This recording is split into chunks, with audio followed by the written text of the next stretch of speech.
All right, everybody, welcome out to another episode of Windshield Time at Mountainland Supply. I'm here with Spencer Shorts. That is right. Today we have Dallin Ellsworth and Morgan Evans with us. Let's go.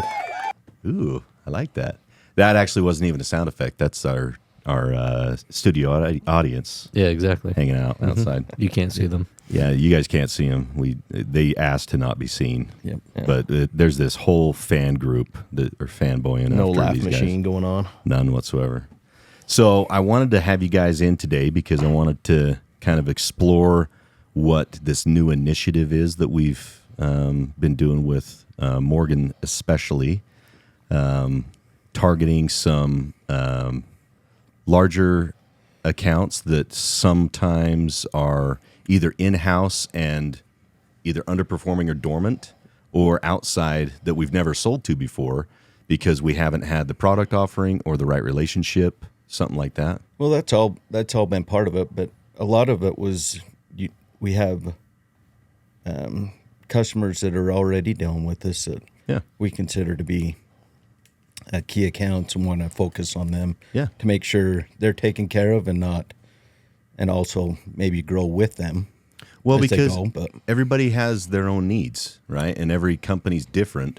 And, you know, with a personality like yours that's looking for new ways to try and, you know, get into a market or into a customer's spending, it just makes sense to be able to, you know, get a little bit more creative and work with them a little bit more to make sure that they are getting satisfied with the service they receive from Mountainland. Yeah.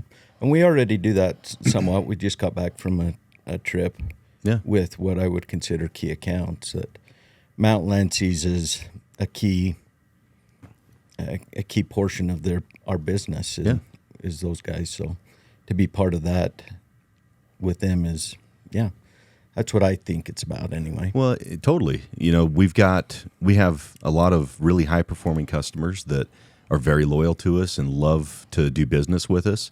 It's just what else can we do for them to be a little bit better for them as a business partner and, you know, help them so they only have to cut one PO to one company instead of a bunch. So, So a bunch of the accounts that Morg's been focused on are they're long time customer Mountainland customers, that maybe have somebody else has slipped in there, another competitor slipped in there, show them a little more love, and they haven't gotten the full Mountainland experience. So when we're focusing on these customers, it's showing them the Mountainland way and why our top customers are top customers of ours.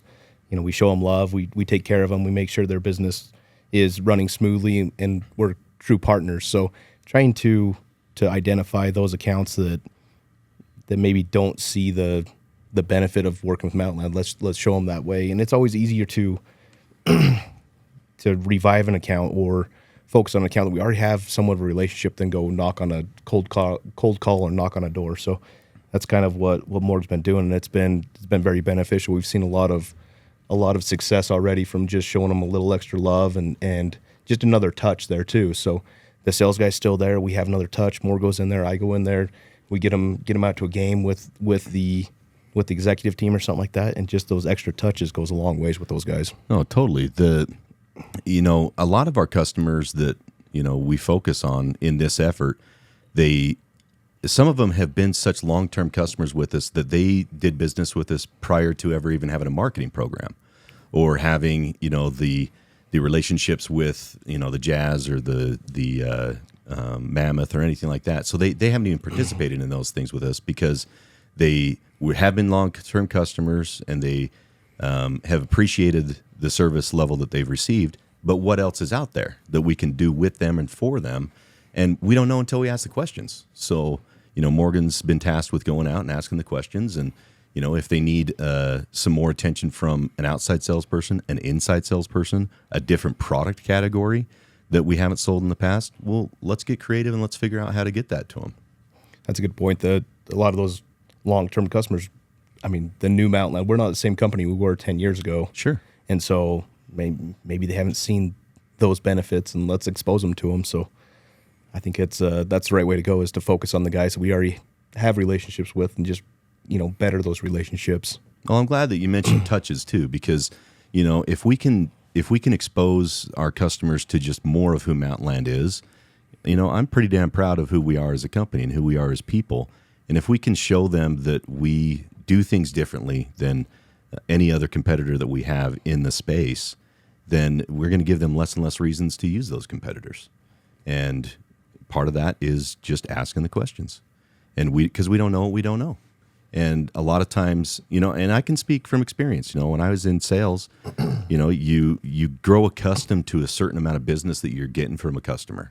And you kind of get into a groove of, this guy needs this and he usually needs it at this time. And, they only do subdivisions. But because you're only working with certain key people at that company, you don't even know that they spun off a portion of their company that does electrical or does conduit installation, whatever it may be, or geosynthetics or SWIP, because you're so focused on the business that's creating you wealth at the time as a salesperson, you don't necessarily take the time to ask those additional questions. There's nothing that's wrong with that.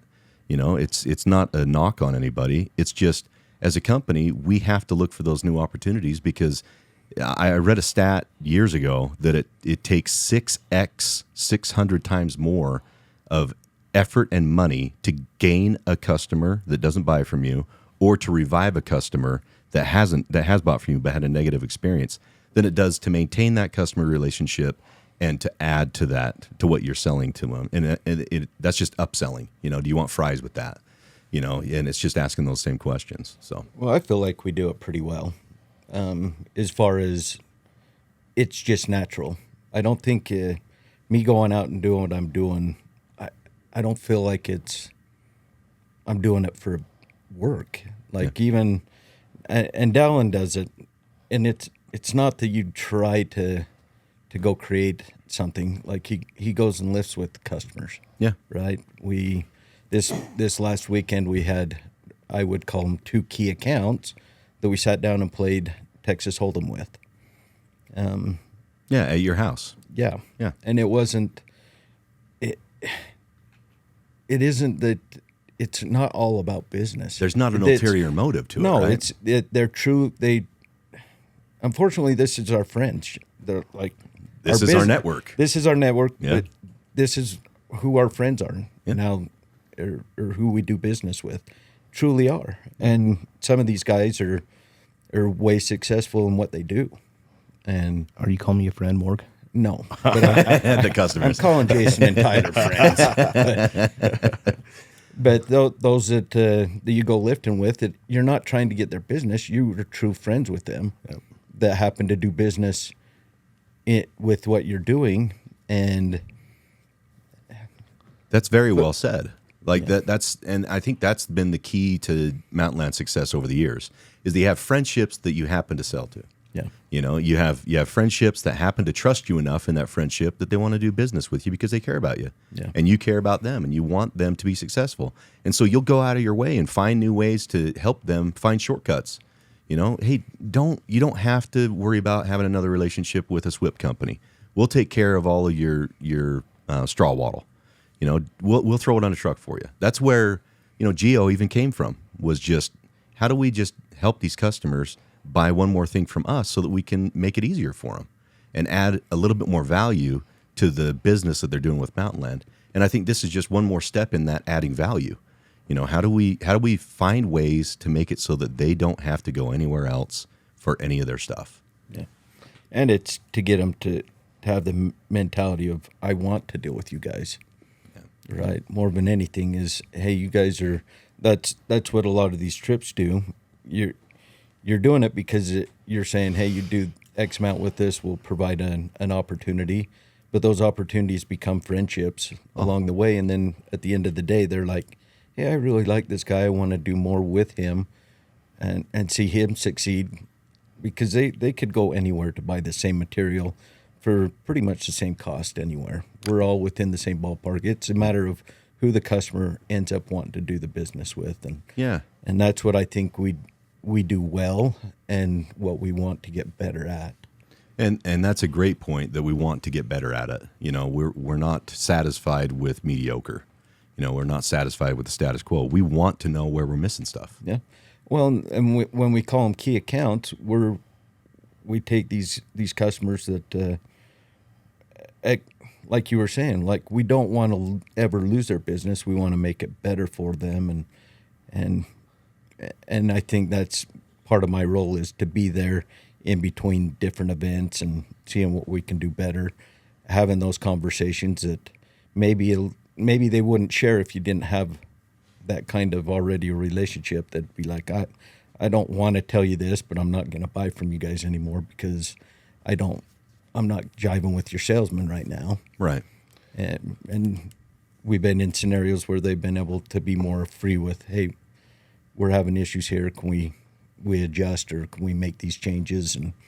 And some have been really beneficial to us. Well, and a lot of times, it's a testament to the hard work that the salespeople have been giving over the years, because that person cares so much about the salesperson that they have on their account that they don't want to say bad things about them. But it's easier for them to walk away from certain amounts of business they do with us than to have that crucial conversation with their salesperson. And we're just making ourselves available to have that crucial conversation on their behalf, because again, we don't know what we don't know, and we do care so much about those key accounts that we've taken it a step further, and we've had I guess you could call it a symposium or a series of classes that we've helped them with their business, and we don't participate in it. We sponsor it, but I don't go and watch the class and direct it. We pay a coach to go in there and work with them on their business and help them understand, things that they might be missing, because they're in the day-to-day of their business too. And they got their head down doing the work, but they can't look up enough sometimes to stop and work on their business instead of in it, and Mountainland, nobody else is going to do that for a customer, but we've seen the need for it. And we've talked to the customers enough that they say, I'd just love to have some business classes. I'd love to have an accounting class. I'd like to learn, accounting 101 or, 201. I'd like an advanced class on Excel, whatever, and we've been able to provide those things for them. And I think if it helps their business, then it helps our business because we're partners. Yeah. So, well, it's something more touched on relationships. I guess Joe did too, but relationships, you think back to high school and you had your buddies, your core group, and over time, a lot of them kind of went their own directions. Because relationships take a lot of hard work and maintenance. And as soon as you kind of step away, like I never thought I wouldn't see my high school buddies on a regular basis, but it's maybe once a year kind of thing now. But same thing with customers. Sometimes you have a great relationship with a customer, and if you don't work to maintain that relationship, somebody else is in there barking. There's a cooler guy that's knocking on the door, and if you're not there to maintain that relationship. So I just say, you always have to be on edge. You always have to keep your A game on and make sure not to let somebody else slip in there and steal your friends and your customers. Well, and Morg, you touched on it earlier, saying, there's nothing that we sell that people can't buy from somebody else. And that's, for the most part, 100% on. There's very few proprietary products anymore. And even if there's a proprietary product, there's a competing one that somebody can sell that they can call an equal, right? So there's no secrets in the business. And there's also no secrets that those big companies and small companies as well are doing a lot of business in the market. So competitors are looking at them, and they're actively trying to get in there and steal that relationship. And if you're not constantly building it, it's just like everything else. If there's no growth, there's going to be decay. Yep. If you're not growing that relationship, some of it's falling off and some of it's dying off. And this is just an effort for us to make sure that we don't ever lose that, because it's important to us and we want to continue to be a partner in their business. Well, welcome to Mountainland. In one breath, it's refreshing for me to be able to work for a company that is employee owned, right? It's a big part of it, to where we can have conversations with our key accounts. And when we say key accounts, it's, for the most part, all customers are key accounts. Yeah, I agree. When it all comes right down to it. But there's a lot of hard conversations that have to be had. Hey, we haven't got paid from on this job. We're out farther than we thought we would be.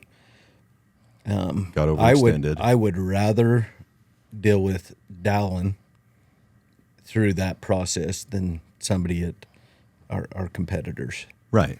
Right. That's another value that I think we add, that we can bend rules, we can work around things, and at the end of the day, you want to help your friends. Yeah. And that's truly the way we see it. Is most of these guys are our friends, and we want to see them succeed. So, yeah, we'll go have that hard conversation with AR, but that they maybe need to get money rolling, and we're gonna get it. But here's the circumstances, and I've seen Dallin step up and fight for our customers. I don't on bend a regular. rules, bud. I don't bend rules. You don't bend rules, he but gets creative. He gets creative.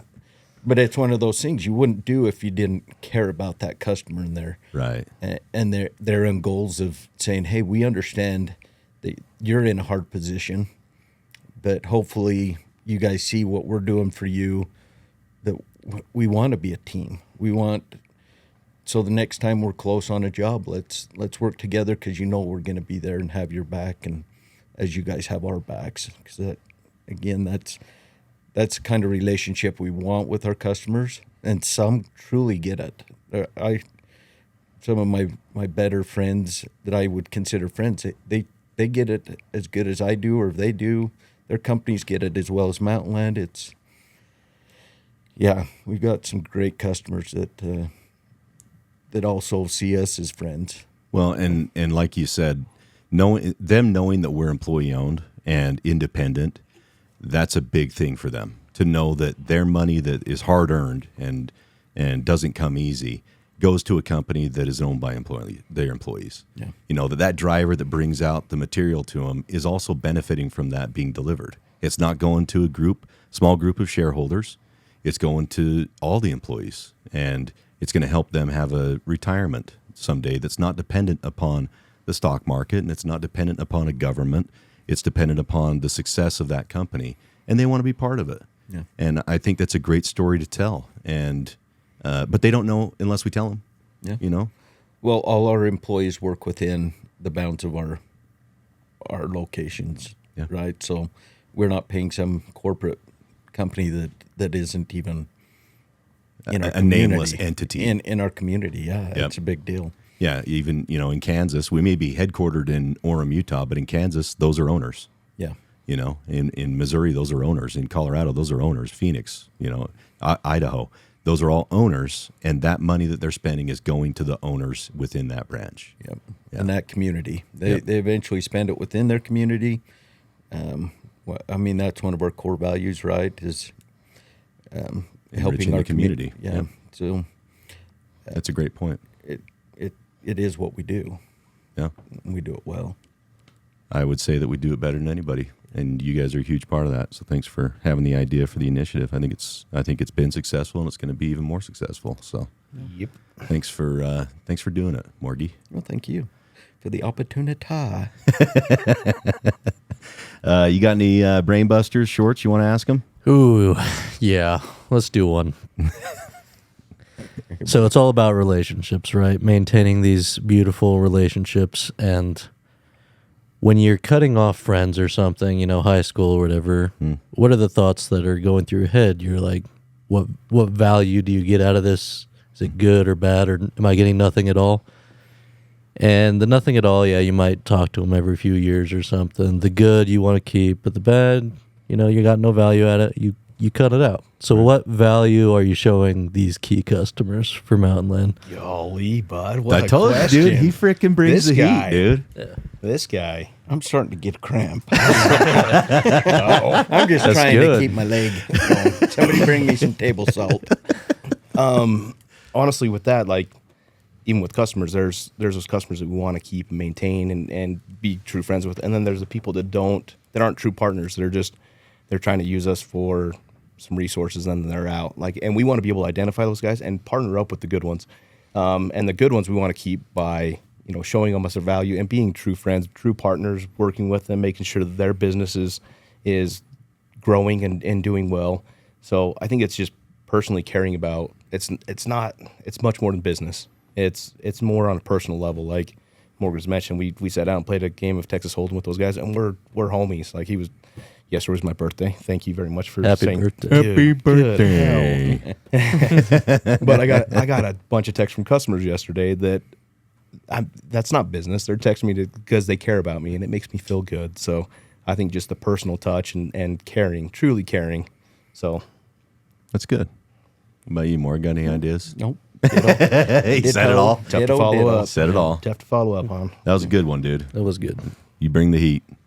All right, thanks, boys. Appreciate you coming in and talking with us, and appreciate what you're doing. You're the best of the best. No one better. Thank you, Joe. Thank you, everybody out there. Enjoy the ride. We'll see you down the road.